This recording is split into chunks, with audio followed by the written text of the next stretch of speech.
से एक में मोदी और डोभाल की जोड़ी ऐसी है जिससे पाकिस्तान का फर्जी फील्ड मार्शल असीम मुनीर भी कांपता है। अजीत डोभाल ने आज ऐसा पाकिस्तान को ललकारा है कि मुनीर के साथ हाफिज सईद, मसूद अजहर के भी होश उड़ गए होंगे। अजीत डोभाल ने ऐसा खुलासा कर दिया जो असीम मुनीर फर्जी फील्ड मार्शल बनकर अय्याशी कर रहा है, उस असीम मुनीर को खुद पाकिस्तान ही निपटा देगा।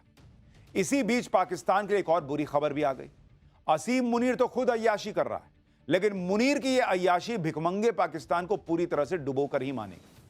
पाकिस्तान का क्या होने वाला है ये तो आगे बताऊंगा, लेकिन पहले देखिए कि पाकिस्तान ने कल ही अजीत डोभाल का नाम लिया और आज सबके सामने आकर अजीत डोभाल ने असीम मुनीर और आतंकी पाकिस्तान की कैसे जबरदस्त धुलाई की। अजीत डोभाल वो हैं जिनके नाम से पाकिस्तान कांपता है। नरेंद्र मोदी और अजीत डोभाल की जोड़ी ने पिछले 11 साल में पाकिस्तान के पसीने छुड़ा कर रख दिए। पाकिस्तान तो आए दिन डोभाल का नाम लेता रहता है कि डोभाल ने पाकिस्तान की दुर्दशा करके रख दी। पाकिस्तान में चींटी भी मरती है तो पाकिस्तान डोभाल डोभाल चिल्लाने लगता है। डोभाल का खौफ पाकिस्तान में आज से नहीं, डोभाल वो हैं जो पाकिस्तान में 7 साल तक जासूस बनकर रहे और पाकिस्तान को भनक तक नहीं लगी। अब तो अजीत डोभाल पाकिस्तान को खुला ठोक रहे हैं, तो पाकिस्तान घबराया हुआ है कि कब फिर कहां से मार पड़ जाए। इसलिए बात बात में पाकिस्तान अजीत डोभाल का नाम ले आता है। कल भी पाकिस्तान में अजीत डोभाल का नाम गूंजा था। आप सोचिए अजीत डोभाल के नाम भर से पाकिस्तान की कैसे हालत खराब होती है कि वहां बैठ के इस तरह का प्रोपेगेंडा फैलाया जा रहा है कि अजीत डोभाल की वजह से पाकिस्तान की हालत खराब है, वहां आतंकी हमले हो रहे हैं। कौन विश्वास करेगा? दरअसल पाकिस्तान की आर्मी इसलिए बौखलाई हुई है क्योंकि BLA यानी बलूचिस्तान लिबरेशन आर्मी ने पाकिस्तानी सरकार और मुनीर सेना की नाक में दम कर रखा है। BLA लगातार पाकिस्तान में अटैक कर रही है। BLA के लड़ाके पाकिस्तान में सेना के लिए काल बन चुके हैं। पाकिस्तानी सेना BLA से निपटने में नाकाम साबित हो रही है। अब पाकिस्तान की आर्मी के लिए मुसीबत इसलिए बढ़ गई क्योंकि मंगलवार से BLA ने बड़े हमले शुरू कर दिए। BLA ने पाकिस्तान में इस ऑपरेशन को ऑपरेशन बाम नाम दिया है। इस ऑपरेशन के तहत अभी तक बलूचिस्तान में 17 सरकारी और सैन्य ठिकानों को निशाना बनाया जा चुका है। बताया जा रहा है कि ऑपरेशन बाम में अभी तक पाकिस्तान की सेना और फ्रंटियर कोर को भारी नुकसान हुआ है। पाकिस्तान की सेना BLA से हर मोर्चे में फेल साबित हो रही है। ऐसे में अपनी नाकामी छिपाने के लिए पाकिस्तान BLA के हमलों का ठीकरा भारत पर फोड़ रहा है और अजीत डोभाल का नाम ले रहा है। लेकिन दुनिया जानती है कि आतंकवाद को कौन पाल रहा है। मुनीर की आर्मी खुलेआम आतंकियों के जनाजे में दिखाई दी थी। मसूद अजहर और हाफिज सईद को पाकिस्तान पालता, ये सब जानते हैं। वहां आतंकी खुलेआम घूमते हैं, रैलियां करते हैं। पाकिस्तान की पुरानी आदत है कि पाकिस्तान में जब भी कुछ हो जाए तो भारत पर आरोप लगाओ। लेकिन इस बार पाकिस्तान की आर्मी ने अजीत डोभाल का नाम लेकर गलती कर दी। कल पाकिस्तान ने अजीत डोभाल का नाम लिया और आज अजीत डोभाल ने मुनीर, हाफिज सईद और पाकिस्तानी सेना सबको धो डाला। Thereafter, a lot of things are said that this thing, foreign press and all these things, they said Pakistan did that and this. You tell me one photograph, one imagery. In, these days, these imageries are from the satellites all over the world. They are this thing, which shows any Indian damage being done, even a glass pane having been torn. I don't know, only our forces will be knowing what's happening in this thing, but I am just telling, they brought out photographs, they wrote this thing, the New York Times put it this thing, put out very this thing. Only imagine they said 13 air bases of Pakistan now and now, before 10th May and after 10th May. यानी अजीत डोभाल खुलकर बता रहे हैं कि भैया पाकिस्तान को ऐसा ठोका कि पाकिस्तान को नानी याद आ गई। लेकिन भारत को कहां ठोका, इसका कोई सबूत तो दिखाओ, एक फोटो तो दिखाओ कि भारत का एयरबेस फोड़ दिया, ब्रह्मोस गिरा दिया, ये कर दिया, वो कर दिया, सबूत तो दिखाओ। पाकिस्तान ने ऑपरेशन सिंदूर में खूब झूठ फैलाया था। विदेशी मीडिया ने भी भारत के खिलाफ माहौल बनाया था और इसी के सहारे असीम मुनीर फर्जी फील्ड मार्शल बन गया। लेकिन अजीत डोभाल ने आज सबको एक्सपोज कर दिया कि एक शीशा भी भारत का नहीं टूटा। उल्टे पाकिस्तान को ऑपरेशन सिंदूर में भारत ने ऐसा धोया कि कोई भूल नहीं पाएगा। पाकिस्तान के बहुत अंदर तक जाकर भारत पाकिस्तान को मारकर आया। ऑपरेशन सिंदूर के बारे में पहली बार अजीत डोभाल खुद कुछ बोल रहे थे लोगों के सामने। सुनिए उन्होंने क्या बताया जो बहुत लोगों के एजेंडे को ध्वस्त कर देगा। We are really proud of it, not for necessarily what people perceive, that how much of an indigenous content was there. We are proud of it, that some of the best systems that worked.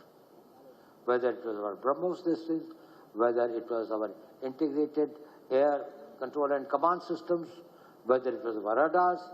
We decided to have 9 terrorist targets in the crisscross of Pakistan. It was not on the border area something, which we thought were there this way. We missed none. Ajit Doval जो इस पूरी planning के पीछे थे operation सिंदूर की, वो खुद खड़े होकर बता रहे हैं कि जो भारत ने चाहा, जैसे भारत ने चाहा वैसे पाकिस्तान के साथ ठोका उसको और किया। अजीत डोभाल ने जो जो बातें बताई, अगर उसकी सच्चाई पाकिस्तान की पब्लिक तक पहुंच जाए तो फिर वो फर्जी फील्ड मार्शल बने घूम रहे असीम मुनीर को दौड़ा देगी, क्योंकि असीम मुनीर इसी झूठ के सहारे जिंदा है। पाकिस्तान में चौड़ा घूम रहा है कि भाई हमने तो भारत में ये कर दिया वो कर दिया। इसी झूठ के सहारे असीम मुनीर पाकिस्तान में ताकतवर हो गया। ताकतवर बनकर असीम मुनीर जमकर अय्याशी कर रहा है। हमने आपको बताया ही था कि असीम मुनीर आजकल ऐसे तेवर में है कि पाकिस्तान का राष्ट्रपति उसके सामने फेल है। लेकिन आप यह देखिए कि इधर मुनीर की अय्याशी चल रही है, उधर पाकिस्तान की जनता कंगाली से जूझ रही है, कंगाल से और कंगाल होती जा रही है।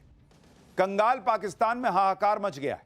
पहले ऑपरेशन सिंदूर में पाकिस्तान ने मुंह की खाई, अब भूखों मरने की नौबत आ गई।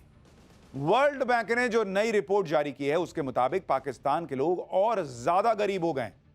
इस रिपोर्ट के मुताबिक पाकिस्तान में 44.7% लोग अब भी गरीब हैं। यानी पाकिस्तान की 25 करोड़ आबादी में से 12 करोड़ लोग अभी भी गरीब हैं। हर दिन 250 रुपए से कम की आय वाले लोगों की संख्या 4.9 से बढ़कर 16.5% हो गई। यानी पाकिस्तान में आप सोचिए भिखारियों की संख्या क्या है भाई, 16.5% लोग वहां ऐसे हैं जो दिन का 250 रुपया नहीं कमा पाते। पाकिस्तान में गरीब लोगों की आबादी लगातार बढ़ती जा रही है। मल्टी डायमेंशनल पॉवर्टी इंडेक्स बताती है कि पाकिस्तान में 30% से ज्यादा लोग स्वास्थ्य, शिक्षा और जीवन स्तर में भारी कमी का सामना कर रहे हैं। इस दिशा में पाकिस्तान से अच्छे तो पड़ोसी बांग्लादेश और नेपाल के आंकड़े हैं। वर्ल्ड बैंक ने अपनी रिपोर्ट में बताया कि अगर बड़े सुधार नहीं हुए तो पाकिस्तान दक्षिण एशिया में गरीबी का सबसे बड़ा सेंटर बन जाएगा। तो ये तो हाल है बॉस कि खाने को दाने नहीं, और ये पाकिस्तान जो है वो भारत को धमकाने निकलता है कि हम ये कर देंगे, हम वो कर देंगे। अरे अपने लोगों को पहले खाना खिलाओ यार, कायदे से उनको जिंदगी तो दो। देखिए कैसे भिखारियों जैसे रहते हैं ये लोग, और देख के दुख होता है कि इतना लड़ भिड़ के अलग देश बनाए, मार काट मचाए, और उसके बाद ऐसी जिंदगी जी रहे हैं। और ये मुनीर ये बड़े बंगले में रहता है भाई, बड़े बंगले में रहता है, घूमता है, मजे करता है, वहां की फौज के लोग मजे करते हैं। मुनीर के अय्याशी और पाकिस्तान की भूखमरी कंगाली के बीच एक और ऐसी खबर आई है जिससे पाकिस्तान को और झटका लगेगा। जिस वर्ल्ड बैंक के सामने जाकर पाकिस्तान पानी के लिए रो रहा था कि सिंधु जल समझौता भाई भारत ने स्थगित कर दिया, इसको कुछ करवाओ यार, पानी वानी दिलवाओ, उस वर्ल्ड बैंक से नरेंद्र मोदी कश्मीर के लिए ऐसा काम करवाने वाले हैं जिसे देखकर पाकिस्तान भर भर आंसू रोएगा। भाई सिंधु जल समझौता तो बहाल नहीं हुआ, लेकिन भारत सरकार वर्ल्ड बैंक से 3,119 करोड़ का फंड ले रही है। भारत सरकार के इस कदम से पाकिस्तान की नींद उड़ गई है, क्योंकि यह रकम जम्मू कश्मीर में क्वार बांध प्रोजेक्ट पर खर्च होगी। चिनाब नदी पर बन रहा यह प्रोजेक्ट रणनीतिक रूप से महत्वपूर्ण है। इस प्रोजेक्ट के पूरा हो जाने से 540 मेगावाट बिजली का उत्पादन होगा। पीएम मोदी ने अप्रैल 2022 में इस परियोजना की आधारशिला रखी थी। इस परियोजना को पूरा करने की डेडलाइन 2027 है, जिसके बाद घाटी में बिजली उपलब्धता और बढ़ेगी, औद्योगिक विकास हो पाएगा। कश्मीर में पीएम मोदी की स्ट्रैटेजी से पाकिस्तान के होश उड़े हुए हैं। पाकिस्तान की पब्लिक को समझ में आता है भाई कि इंडिया कहां से कहां पहुंच गया है और पाकिस्तान कहां रह गया। एक तरफ पाकिस्तान की जनता गरीबी और गुर्बत में से जूझ रही है, दूसरी तरफ पाकिस्तान की आर्मी के चीफ असीम मुनीर की अय्याशी खत्म नहीं हो रही। हमने आपको बताया था कि मुनीर 20 से 23 जुलाई तक श्रीलंका की राजनयिक यात्रा करने वाला है, और वो राजसी ठाटबाट से श्रीलंका जा रहा है, और वहां ऐसी ऐसी चीजें होंगी जिसमें बहुत पैसा खर्च होगा। सोचिए उस देश का आर्मी चीफ ये कर रहा है, करना तो राष्ट्रपति को चाहिए, लेकिन वो खुद इनडायरेक्टली राष्ट्रपति बन ही गया, तो वो ऐसी ऐसी चीजें कर रहा है कि अगर वो ना करे तो वहां गरीबों का भला हो जाए। मुनीर के कारनामों से पाकिस्तान की जनता भी वाकिफ है, पब्लिक को सब समझ में आ रहा है, लेकिन मुनीर समझने को तैयार नहीं, और समझे भी तो कैसे, क्योंकि उसको पता है अगर समझेगा तो पब्लिक हटा देगी, और ये नाटक करता रहेगा तो कुछ दिन बचा रहे। खैर ये नाटक कितने दिन चलेगा ये तो वक्त बताएगा। टेनिस प्लेयर राधिका यादव की हत्या से पूरा देश सन्न है और सबको इस हत्याकांड ने